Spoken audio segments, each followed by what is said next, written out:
All right, Gucci gang, we're back out here today to slay some more roll cage, no cap.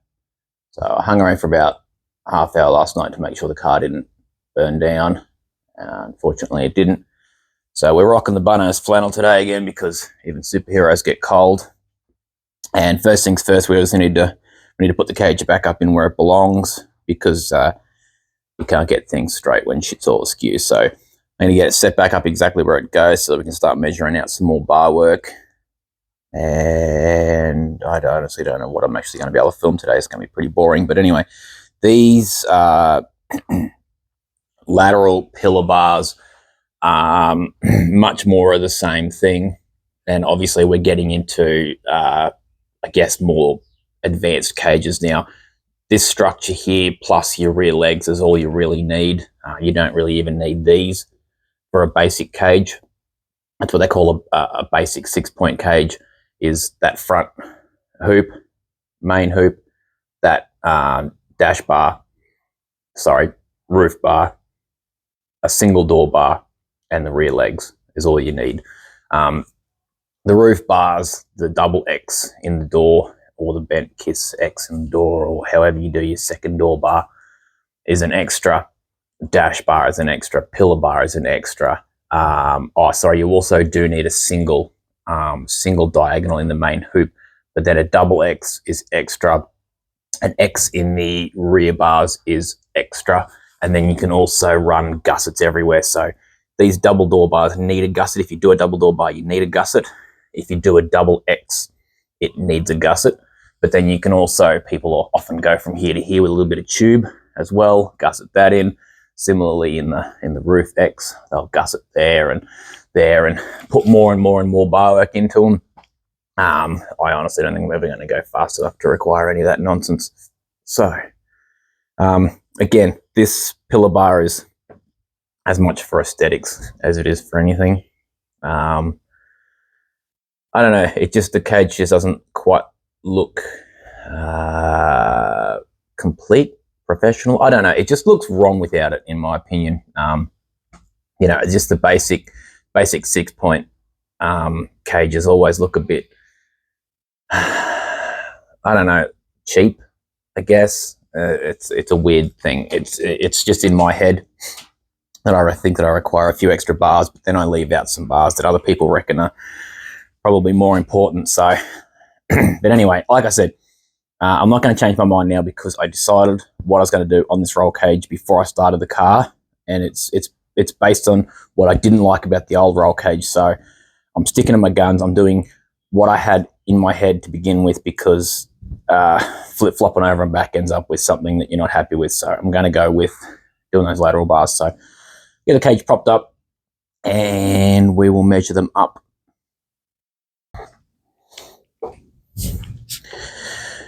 All right, you guys just stand over there for a second. I just brought some essential supplies with me. So we've cleaned up a lot. I can't stand things being under my feet, so tidied that up, vacuumed the car out, took the opportunity to knock off a little bit of the surface rust, and we've got this now mocked up. So I've got my maximum line marked here, which is 100mm from this junction, which is the furthest I can be on this bar. I've come back to about here, just an arbitrary measurement. It's about 20mm inside my max line. As I proved before, this really doesn't make a heck of a lot of difference to this measurement down here. So the further back, the closer we are to 45, the stronger it is. So I'll move it back to about there. And that sort of gives us this point here for the intersect. Now, I had a look at this, and because of the offset we've put into this tube, I can actually get a bar to run directly past. So if I sit this in the V here, that's dead center, and then that's dead center there. Obviously, this tube needs to come forward quite a bit, but I can get a tube in here past this top X, and then I could do like a funky gusset in here if I wanted to. I've seen it done like that before, and it looks kind of weird. And I mean, cages are as much about visuals as they are about safety, because more people look at them than test them.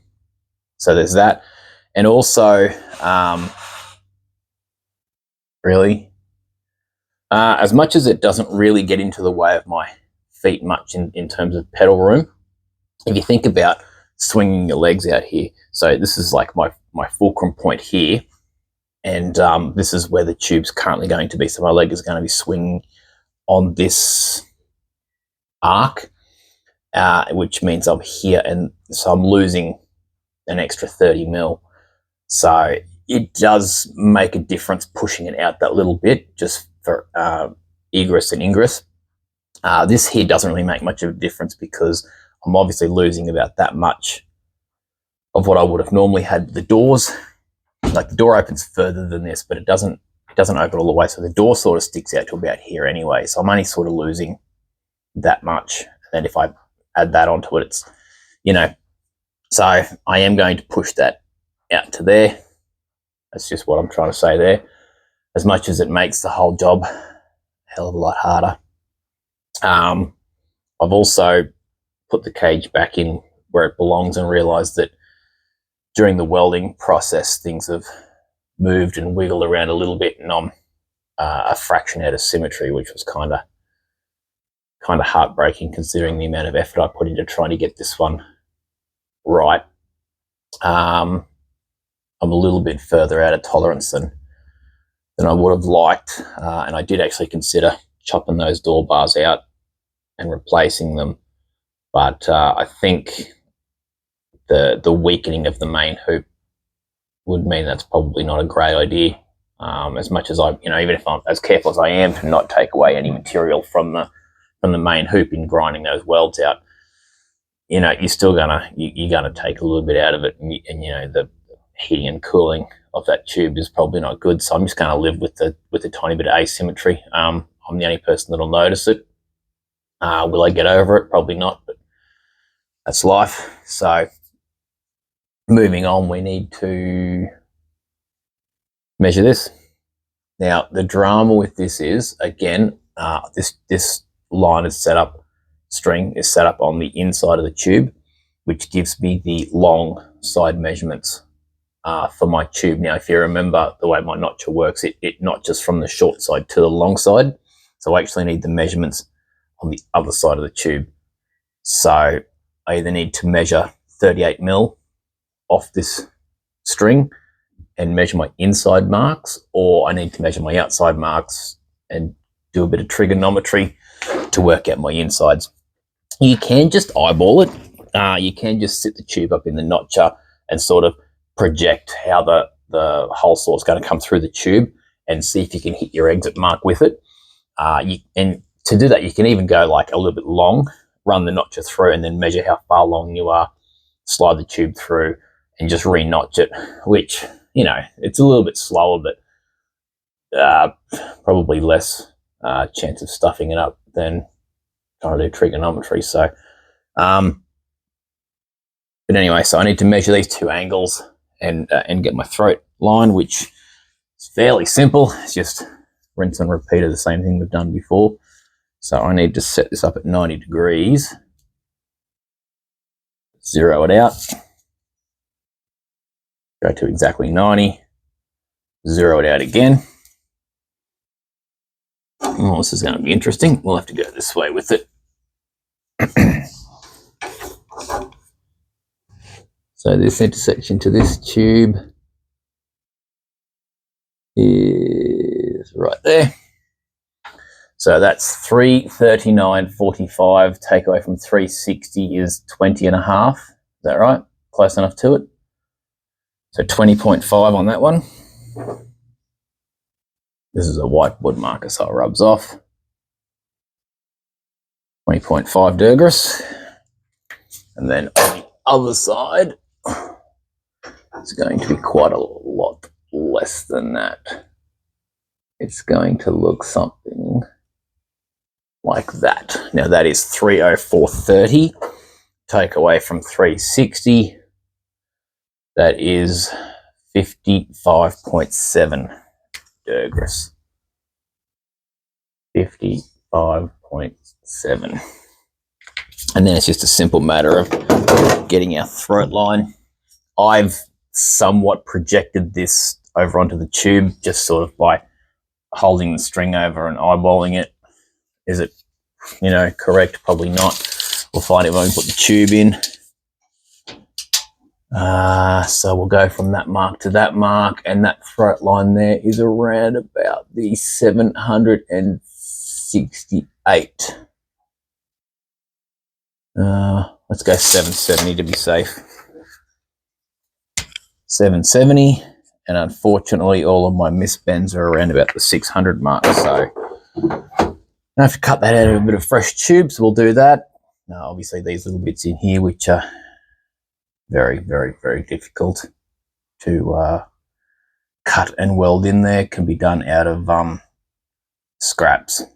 So drama with a small tube like this and notching it too is getting it in and out is extremely difficult.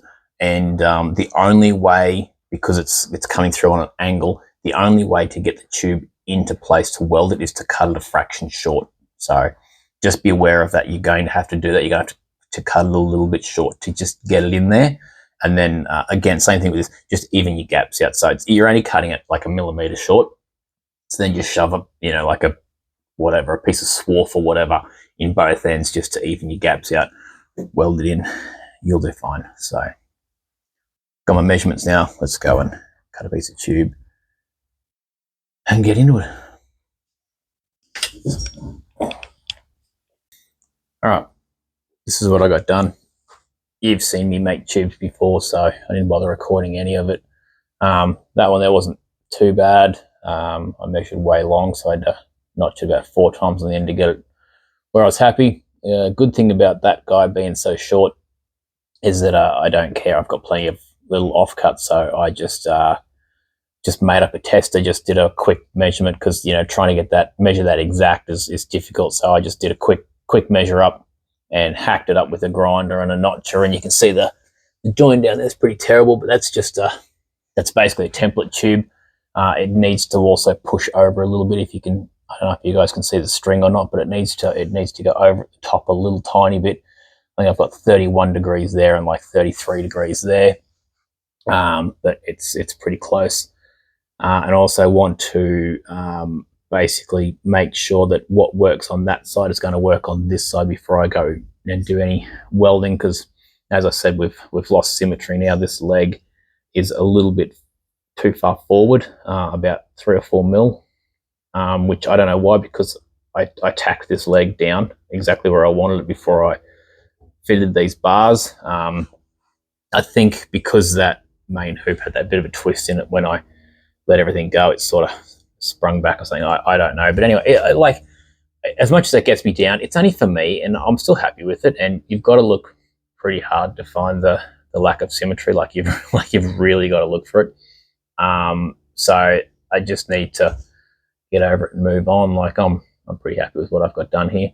Not happy with the lack of progress on that fella over there. I should have got way more done, but I spent quite a bit of time cleaning up here, and I even cleaned up on the roof. You guys would notice it's constantly a mess up there because there's spiders that live just there, and contrary to popular belief, not everything in Australia wants to kill you, so they drop their little bug corpses down there, and it's better that they eat the bugs than that they're getting my eyes. So I think that's daddy long legs up there. So we've got daddy long legs and jumping spiders, which are kind of cute, and we just leave them. They don't bother me and I don't bother them. So just got to clean up from every now and then. So that is all I got done today, and I'm sorry it's been a short one, but for you guys it won't matter because I'll just put a bit of footage at the end or at the start or whatever, and you won't even know. But I know, and I noticed the lack of progress, and it's hard on me, but it's what it is, and we'll get it done eventually. So I'm going to check out early today because I just don't want to do it anymore. But good luck with your project. I'll see you next week. All right. Previously, 113 Racing, we got this bar manufactured for the other side. And I sort of was thinking about how I was going to duplicate one side to the other. And I thought about it a lot, and in the end I just gave up. So anyway, this bar in this side doesn't quite work.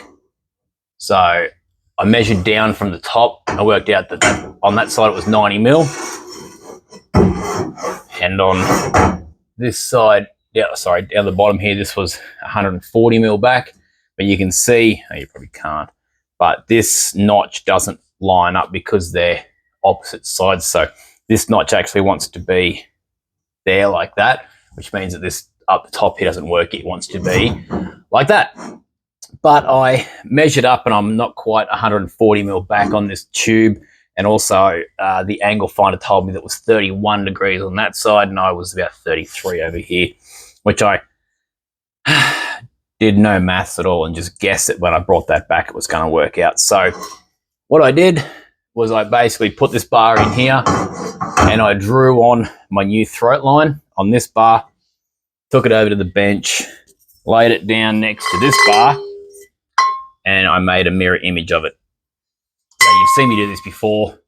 I just measured up my throats on the bar, and then down here I took the mark that I made here, which was, you can sort of see it was there, and I transferred that over to there, and that was my throat.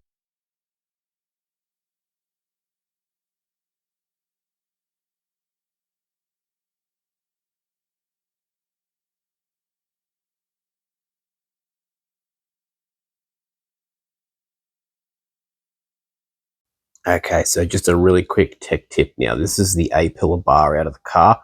After I filmed the intro, I went back and checked my shenanigans. I worked out it's actually a little bit too long. It's actually a bit longer than the one on the other side.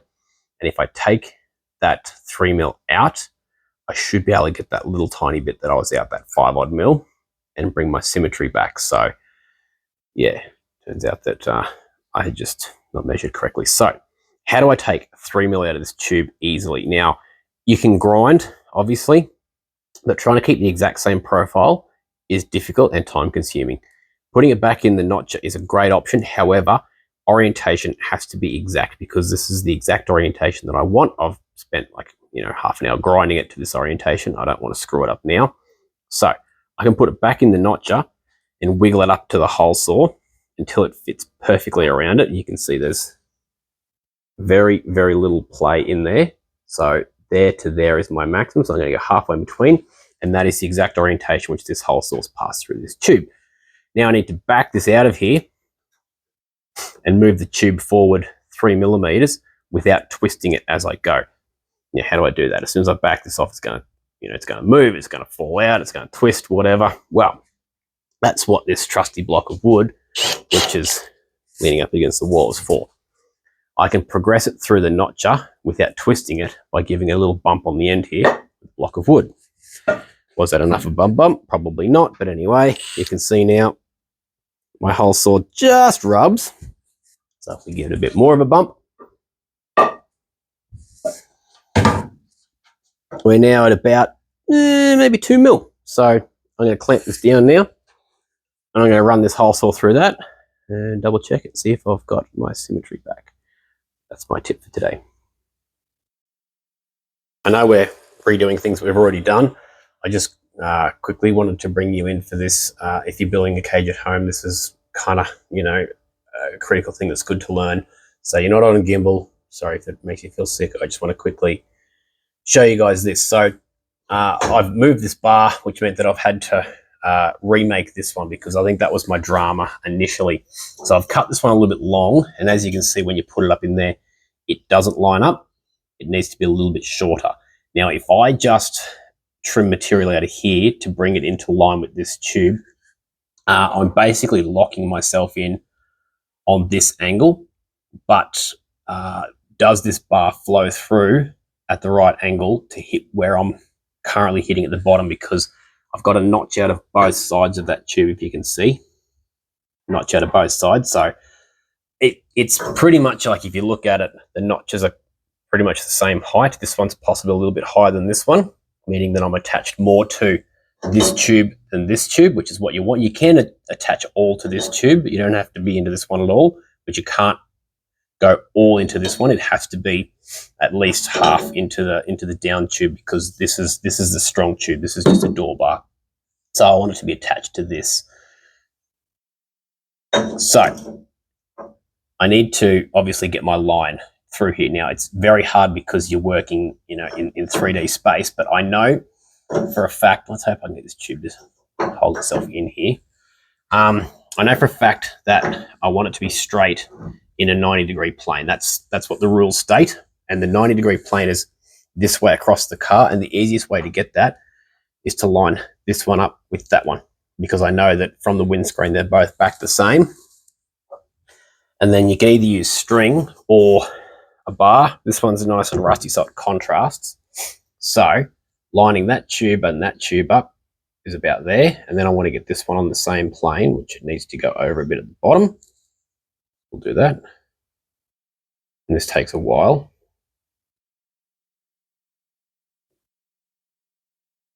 A bit further. I might speed this up for your benefit. A little bit more.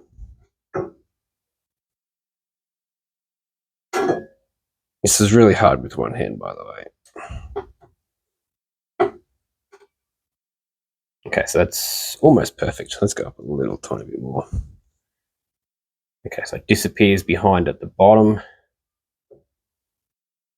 at about the same time as the top. Okay, so that's the current line of my top tube. So I'll bring this one down a little bit so you can see just a little bit of the rusty behind. See, it's pretty well perfect the whole way, matches. But then when you get down to the bottom, obviously this tube sticks out past the rusty a little bit. But then see at the bottom, there's a lot of rusty tube sticking out, a lot more than there should be. So I know it needs to go over at the top, but it also needs to come over at the bottom. So that means that it needs to come this way. So I need to take more out of this side to get it over.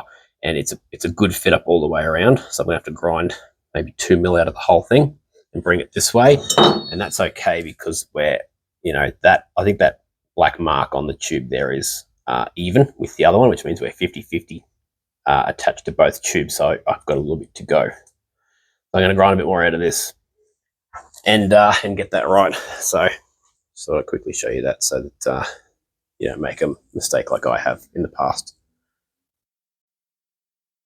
As I mentioned, this bottom tube is a bit of a bear, so much so that it's dark outside already, and I'm still cranking away at it.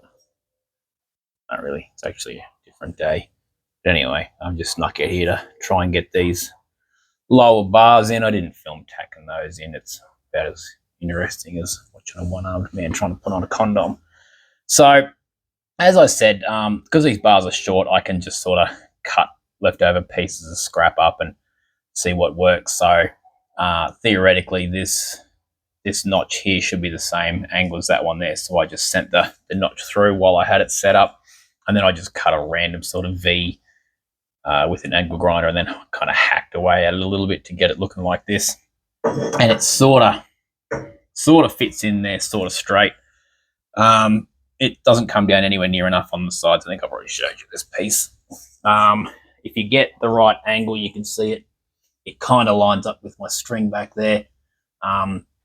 It's kind of a really hard thing to line up because it's three-dimensional. It sort of comes out on an angle. I've been using this piece of tube here, and I sort of wedge it in the bottom and hold it at the top there, and then eyeball it. But obviously, you change angle, you eyeball it from this side as opposed to this side. It changes. So you've got to look basically past this bar, through that bar, and then over to that one over the other side there, and make sure that they all line up on that plane, because that's the plane that matters. That's the one you want them to be straight in, if that makes sense, because that's like this. It's hard to explain. But anyway, 90 degrees onto the car, you want it to travel straight through. It doesn't matter that on this side here it looks like it goes out and back. That doesn't matter. You can actually bend the bar in this direction. It just means that in this direction it has to be straight through. So that's why it's kind of hard to line up with the string, because the string's on a different plane to it. and the same thing with the tube. When I put that piece of tube, it's on a different plane as well. So you have to basically get your head in line with the same plane. And I'm just going round and round in circles, circular breathing here, but saying the same thing. Get 90 degrees to it. So that tube's pretty good. I've just sort of transferred over what I've done here to another piece. So I put the same notch in that end. I worked out that I needed these little wings to be 20 mil longer, so I made them 20 mil longer, and then I just kind of sketched what I want on here. I do actually have this 60 degree piece notch thing that I've been kind of sitting over the marks and kind of just looking at it and going, yeah, that looks about right, to try and work this profile out. It really doesn't matter too much because it's such a small area. You know, there's very little room between here and here. Even if you screw the cut up royally, there's like 2 mil, and it's a very very acute angle when it's wedged in there. So you can see, like, I've got a huge gap down there, but because it's such an acute angle, I could probably nearly weld that up if I wanted to. It's probably easier for you guys to see on the other side. Like, if you wanted to, you could weld that big hole up. It wouldn't be a huge deal because there's a lot of meat there, a lot of meat there, a lot of meat. Like, there's a lot of material there. You aren't going to blow through that. You could just sort of, you know, do some little wiggles and pull that up. It's a bit big, but, you know, if you were to screw that cut up there and you had a 3 or 4 mil gap, it doesn't matter because your rod's not going to get down right into that V groove anyway. It's going to hit here and here, and you're going to bridge that gap. So you can kind of just hack it a little bit and get it good enough. So that is essentially what I'm going to do. I've just drawn what I think the feature is going to look like when it's done, and I'm going to go and cut that and make it happen. And for some reason, that one over there is quite a bit shorter. So this piece of tube might work over there if I make my throat a little bit deeper. I might get enough out of the wings. Otherwise, I might just have to cut another one. I've got this offcut here that I was using for something else that I can cut up. Or I could use this piece here that was salvaged from the Costa Concordia, but if I don't have to, I won't. So that is the plan for the rest of the afternoon, and it's going to be a lot of cut, test fit, grind, test fit, sand, test fit, test fit, test fit, test fit, and it's boring. So I'm going to do that. You go and have a beer. Okay, stay beautiful.